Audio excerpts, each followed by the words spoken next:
Sous un flot de publications, séance de repli aujourd'hui pour le CAC 40 qui termine dans le rouge de 0,5% vers les 5502 points, un peu entraîné, il faut le dire, par Wall Street alors que le Dow Jones et le Nasdaq cédaient tous deux 1,2% à 17h30.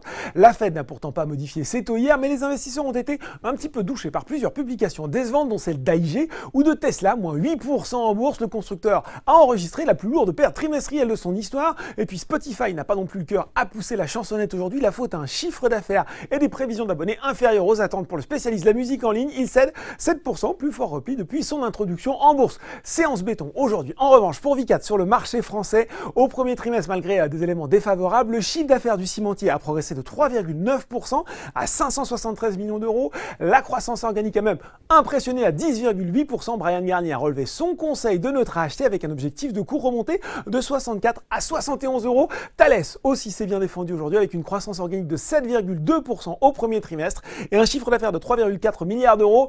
Bonne publication trimestrielle également pour Elis avec une croissance organique de 3,1%. Pour rappel, la direction vise toujours entre 2,5 et 3% sur l'année.